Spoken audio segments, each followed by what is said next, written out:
আমার লাইভে এসে মনি হওয়ার আগে মানে কি বিভিন্ন টাইপের অভিজ্ঞতা হয়েছে ভাই।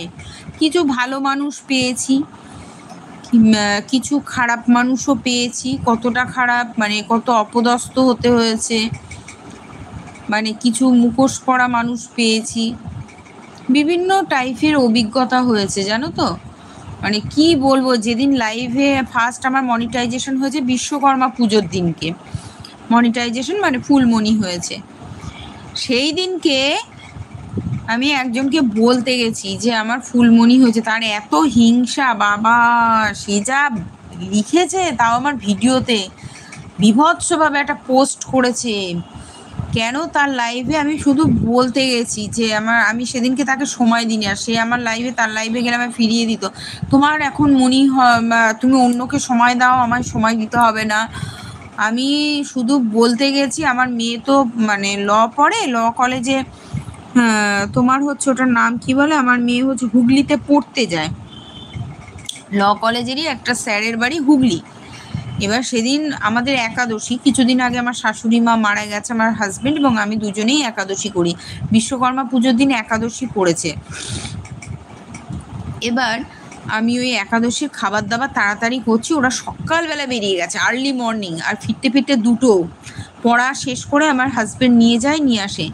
এবার আমি ওকে শুধু, আমি সঙ্গে সঙ্গে মোবাইলে এলো যে আমার ফুল হয়ে গেছে মনিটাইজেশন। আমি এবার ও আমাকে সত্যি কথা বলতে, দেখো একটা মানুষ আমার পেছনে যে যতটুকু দিয়েছে, আমি একদম অনেস্টলি বলবো, আমি গোপন কেন করবো, সে আমাকে সত্যি সময় দিয়েছিল। কিন্তু আমার মনি হওয়ার, যখন আমার যেই সময়গুলো প্রচণ্ড দরকার, সেই সময় থেকে হট করে 1 সপ্তাহ 15 দিন আগের থেকে বন্ধ করে দিল, আর আমার সময় দিত না। কেন দিত না বলতো, ওর ব্যক্তিগত সমস্যা। এবার মানুষ মাত্র সুবিধা থাকতে পারে, সেই কারণে। তার নামটা আর বলছি না। এবার আমি শুধু বলতে গেছি যে বোন জানো তো আমার এরকম মনি হয়ে গেছে, আজকে ফুলমণি, এই জাস্ট এক্ষুনি আমি আনন্দে সবার ফার্স্টে ওকে খবরটা দিতে গেছি। যেই দিতে গেছি, ও যাই হোক একটু মানে শুনে খুব একটা ভালো লাগলো না বা আনন্দ, আমি এমন ভেবেছিলাম যে ও খুব খুশি হবে, ওটা ওর মধ্যে দেখলাম না, যাকে ঠিক আছে, এবং আসতোও না।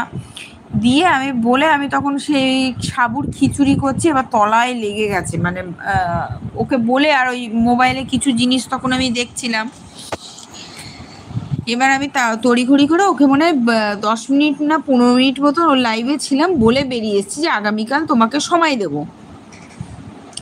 ওইটা ওর এত রাগ হয়েছে, ও সেই দিনকে কিচ্ছু বলেনি, বেরিয়ে আসার পর রাত্রির বেলায় আমাকে একটা জঘন্যভাবে মেসেজ করেছে, যা তা করে লিখেছে, স্বার্থপর, হ্যান ত্যান, তুমি যেরকম দেখাও, মুখে সামনে মিষ্টি, ভেতরে তোমার অনেক বাজে বাজে রাফ রাফ কথা বলে মনের রাগ একেবারে উবড়ে একটা কমেন্ট করেছে।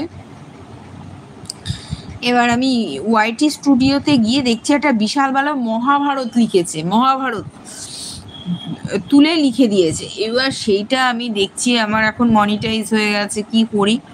আমি তারপরে দাদাকে জিজ্ঞাসা করলাম, দাদা বললো আপনি শিগগিরই ওটাকে ডিলিট করুন, কমেন্টটাকে। আবার ডিলিট করলাম।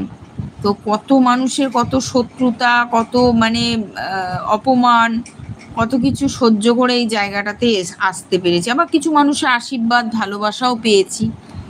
তো এই অভিজ্ঞতা, মানে তিক্ততা, বিভিন্ন টাইপের অভিজ্ঞতাও সঞ্চয় করেছি। কি জ্বালা, হ্যাঁ ভাই, আর কি বলবো। আচ্ছা 9টা বেজে গেছে গো, আমি এবার এটা এন্ডই করে দিই। অ্যাড হচ্ছে একটা, অবশ্য একটা সাপোর্ট আইডিতে দেখাচ্ছে অ্যাড, দীপাবলির একটা মায়ের অ্যাড দিচ্ছে।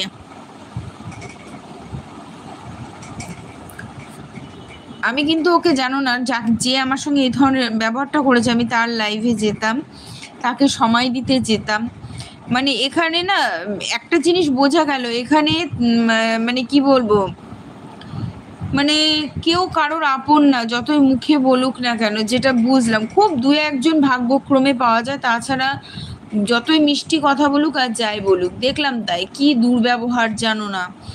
তারপরে পরে আবার ক্ষমা চাইছে, কমেন্টে লিখেছে, সেই কমেন্ট আজও রয়েছে, আমি আর কোনো রিপ্লাই দিইনি, কারণ যে মানুষটার কাছে একবার অপদস্থ হয়েছি না, সেই মানুষটা সুযোগ পেলে আবার আমায় অপমানিত করবে। সেই জন্য আমি ওই সমস্ত মানুষের থেকে না নিজেকে সরিয়ে রাখতে ভালোবাসি, সরে এসছি, আর আমি ওইসব মানুষের সংস্পর্শে যাই না।